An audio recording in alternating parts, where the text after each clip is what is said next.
অনেক মহিলারা বলে সকালে ঘর ঝাড়ু দেওয়া ছাড়া ও রাত্রে ঘর থেকে কাউকে কিছু দেওয়া যাবে না।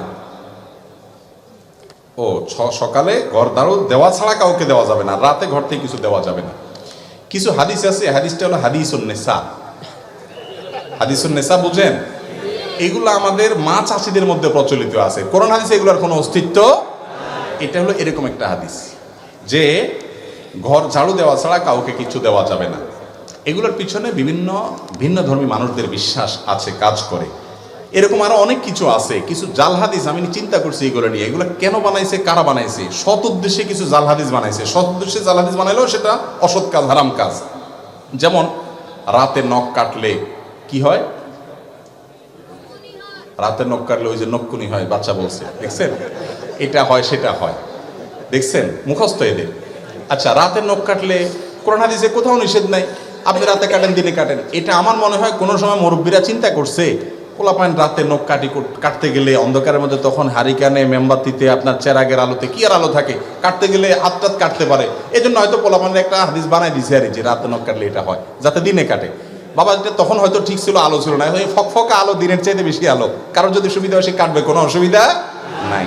একইভাবে দেখবেন যে আপনার অনেকে বলে, হুজুর শুনছি বই খোলা রাখলে, পড়ার বই খোলা রাখলে শয়তান পড়ে ফেলে। তা আমি বলি, শয়তান পড়ে ফেললে ভালো তো, এটা মানুষ হয়ে গেলে তো ভালো। যদিও শয়তান পড়ে শয়তানই করবে।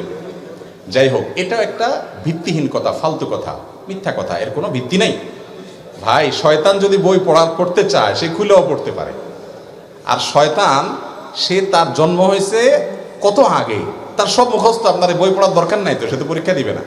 এগুলো অযথা কথা। আমার মনে হচ্ছে এটাও কোনো মুরব্বীরা বানাইছেন এই জন্য যে পোলাপান বই খোলা রেখে দৌড় দেয় এদিকে সেদিকে, বাতাসে, মোরগে, এটাতে সেটাতে, গ্রামে গঞ্জে অসুবিধা হয়, ছিঁড়ে যায় পাতা পুতা, পোলাপানে ছিঁড়ে ফেলায়। এই জন্য যাতে বন্ধ করে থুয়ে যায়, দায়িত্বশীল ভাবে গোছায় থুয়ে যায়, এই জন্য একটা হাদিস মিথ্যা বানাই দিছে আর কি, যেটা হলে শয়তান পড়ে।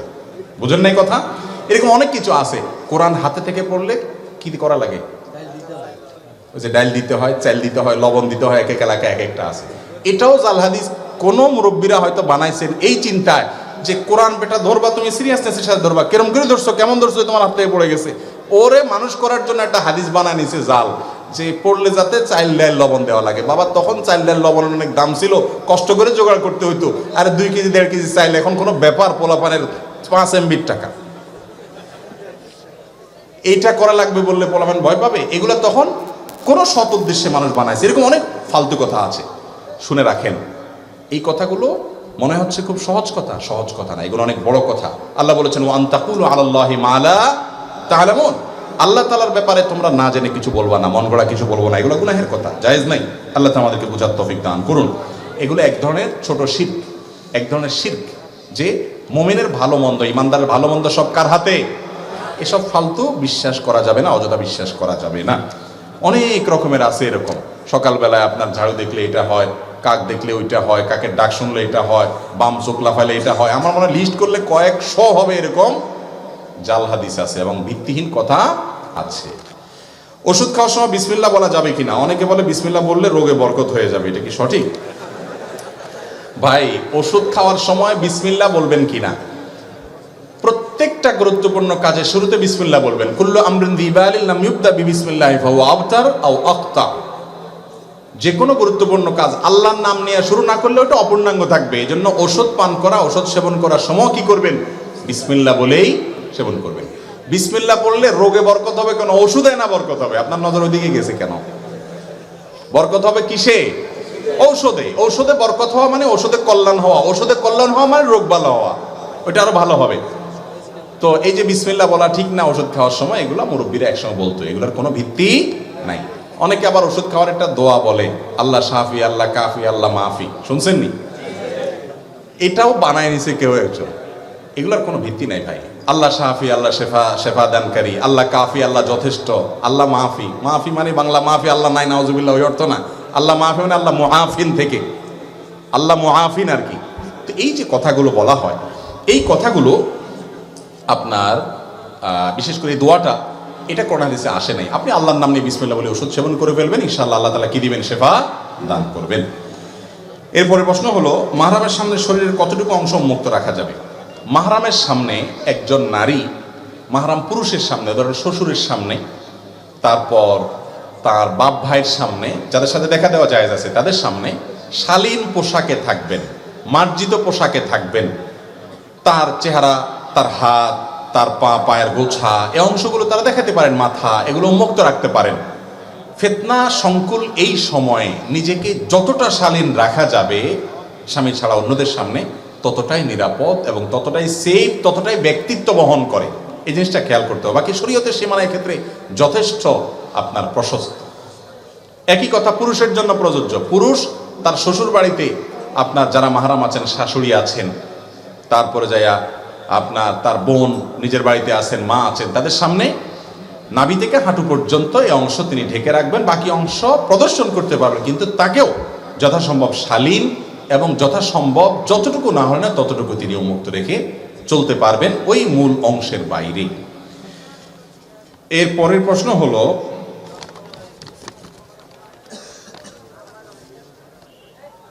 কারোর সাথে স্ত্রীর কথা ধরে মাতা পিতা ভাই বোনের সাথে সম্পর্ক ছিন্ন করা যাবে কিনা? কি বলেন, যাবে? এটা যে যাবে না এটা আমরা সবাই জানি, এটা তো প্রশ্ন করার ইস্যু না, কিন্তু এটা আমাদের সমাজে অনেক বড় ইস্যু হয়ে গেছে যে বইয়ের কথা শুনে মা বাবার সাথে সম্পর্ক ছিন্ন করে, আবার মা বাবার কথা শুনে অনেকে বইয়ের উপরে বিচার করে। আছে না নেই? এই দুইটার কোনোটাই করা যাবে না, বরং সবার সাথে কথা ব্যালেন্স করে চলতে হবে, প্রত্যেকের যার যার হক আদায় করতে হবে। কারোর সাথে রাগ করে নিজের জন্য কোনো কিছুকে হারাম করে নিলে এর প্রতিকার কি? কারোর সাথে রাগ করে যদি আপনি নিজের জন্য কিছু হারাম করেন, এটা জায়েজ নাই। লিমা তুহাররিমু মা আহাল্লাল্লাহু লাক, আল্লাহ যেটা হালাল করেছেন সেটা কি নিজে হারাম করা যাবে না। যদি আপনি কোনো খারাপ কাজের নিয়ত করেন যে আমি এটা করব সেটা করব, ভুল নিয়ত করেছেন এবং সেটা মান্নত যদি হয়, মান নাযারা আন ইয়াসি আল্লাহ ফালা ইয়াসিহি, যে ব্যক্তি মানত করলো আল্লাহর অবাধ্য হওয়ার, খারাপ কিছু করার, সেই মানত কি করবে না, পুরা করবে, ওটা ভঙ্গ করবে এবং কসমের কাফারা দিয়ে দিবে, 10 জন মিসকিনকে খাওয়াবে বা 3 দিন রোজা রাখবে। অনেক লোক বাহিরে চলাফেরা কাজকর্ম সব স্বাভাবিক করতেছে, কিন্তু মসজিদে চেয়ার নিয়ে নামাজ পড়া কতটুকু সঠিক? এই প্রশ্ন উত্তর বিভিন্ন জায়গায় দিয়েছি আমরা।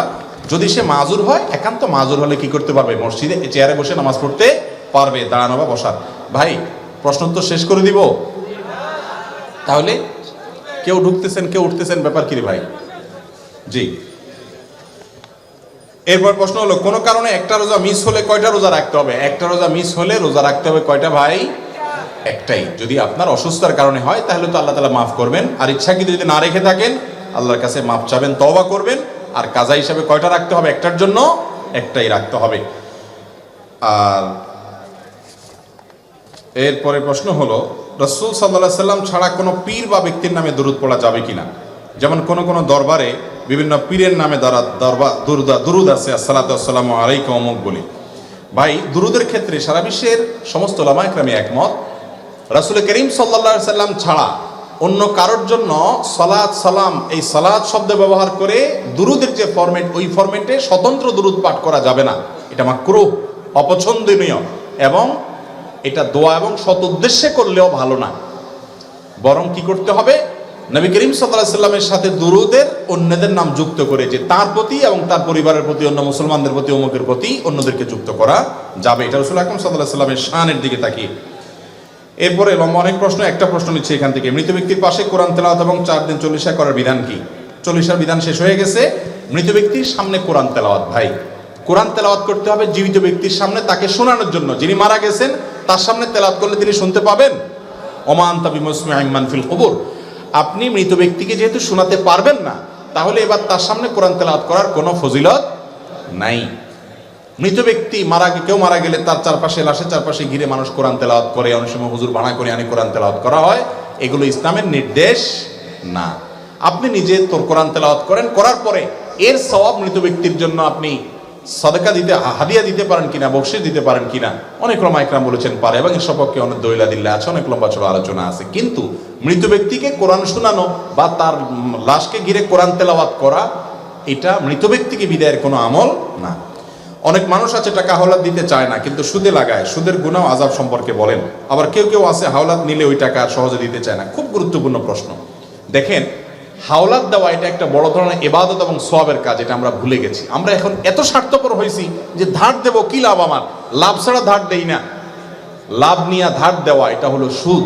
সুদকে আল্লাহ তাআলা হারাম করেছেন। আপনি তাহলে ধার কেন দিবেন? ধার এই জন্য দিবেন, কোনো ক্ষেত্রে ধার করলে দামের সমান সওয়াব হয়, কোনো ক্ষেত্রে দানের চাইতে আরো বেশি সওয়াব পর্যন্ত হতে পারে। যদি ধার দেওয়া হয়। এটা আজকে উঠে গেছে কর্জে হাসানা আমাদের সমাজ থেকে। কর্জে হাসানাকে প্রতিষ্ঠিত করতে হবে, তাহলে সুদ দুনিয়া থেকে বিদায় হবে। যিনি কর্জা নেন সে ব্যক্তিও আবার ঘোরাঘুরি করেন, টাকা একবার নিতে পারলে এরপরে ওর পিছে পিছে পাওনাদার বেচারা ঘোরা লাগে, ঠিক না ঠিক? মনে হয় যে ভিক্ষা চাইতেছে, এরকম একটা অবস্থা। নবী করিম সাল্লাল্লাহু আলাইহি সাল্লাম বলেছেন, তোমাদের মধ্যে সবচেয়ে ভালো মানুষ সে যেই ব্যক্তি লোন পরিশোধ, দেনা পরিশোধের মধ্যে ভালো মানুষের পরিচয় দেয়, টাইম মতো পরিশোধ করে। চেষ্টা করবো তো ইনশাআল্লাহ।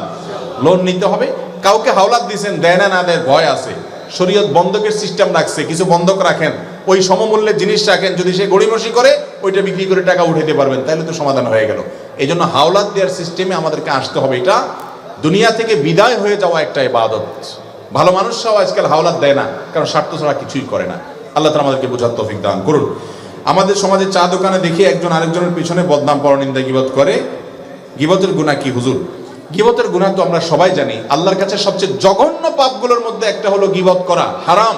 নিজের আপন ভাইয়ের গোশত খাওয়া, মৃত মরা ভাইয়ের লাশের গোশত খাওয়া যেরকম ডেঞ্জারাস অপরাধ এবং নোংরামি, কোন মানুষের পেছনে তার সমালোচনা করা সেরকম নোংরামি এবং অসভ্যতা।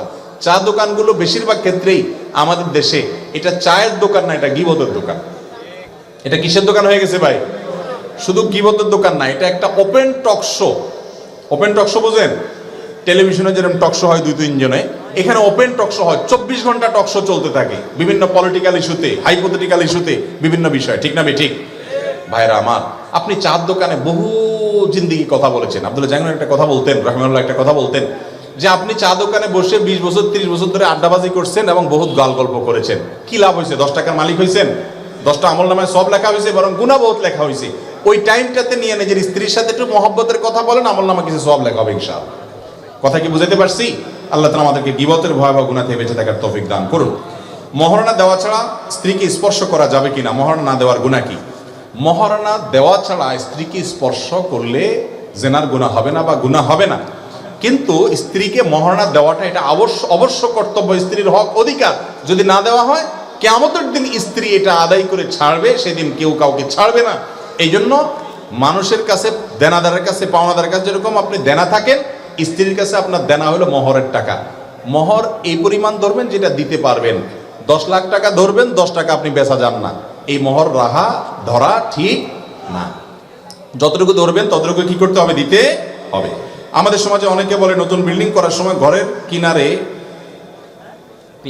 ঘরের কোনো পিলারে স্বর্ণ অথবা রূপা দেওয়া লাগে, না হয় ঘরের অমঙ্গল হয়।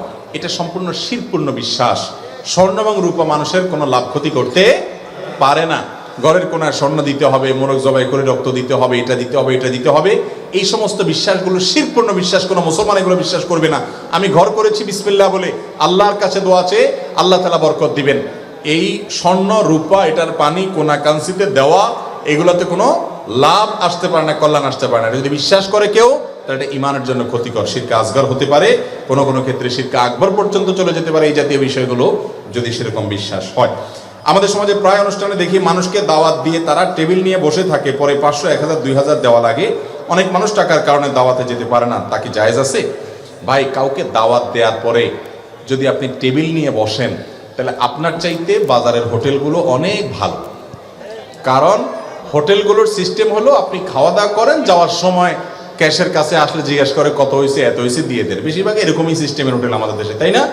আর এটা হলো ঢুকার সময় টেবিল চেয়ার নিয়ে, খাতা কলম নিয়ে বসে আছে, ভাই আগে কি আনছেন দিয়ে যান, খানা পরে, ঠিক না ঠিক? আমি প্রায় বলি ভাই, ডাকাতি করার সময় একটা অস্ত্র রাখে, আর এরা ডাকাতি করার সময় চেয়ার টেবিল আর খাতা কলম নিয়ে বসে, বেশ কম এতটুকু। এটা হলো ভদ্রবেশে ডাকাতি। যুবকরা একটু প্রতিজ্ঞা করেন তো, আমার বিয়েতে কোনো প্রকার চাঁদাবাজি চলবে না, আমার বিয়েতে কোনো প্রকার চাঁদাবাজি আমি অ্যালাউ করব, কিন্তু এটা বুকের বল নিয়ে বলার জন্য কিছু পয়সা করে কামাইতে হবে আগে। মা বাপ বলবে 2 টাকা নিজে কামাইতেও পারে না, আবার বাধাও দিবা, তখন ঝামেলা পড়বেন কি পড়বেন না।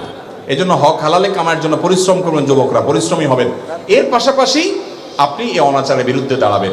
ভাই, আজকাল কিছু কিছু দাওয়াত আছে, এগুলো পাইলে মানুষের মন খারাপ হয়, বিশেষ করে মধ্যবিত্ত, নিম্ন মধ্যবিত্তের। অলিমার দাওয়াত দিলে, আকিকার দাওয়াত দিলে, বিয়ের দাওয়াত, এই জাতীয় দাওয়াত দিলে, কেন? কারণ জানে এখানে ফ্যামিলির সবাই মিলে খাইলে নয় 2000-3000 টাকা খাইতে পারবো, এর বেশি না, কিন্তু দেওয়া লাগবে 5000, ঠিক না ঠিক? লস প্রজেক্ট, তার চাইতে চাইনিজে খাওয়া ভালো। এই জন্য এরকম কোনো অনাচার করা জায়েজ নাই।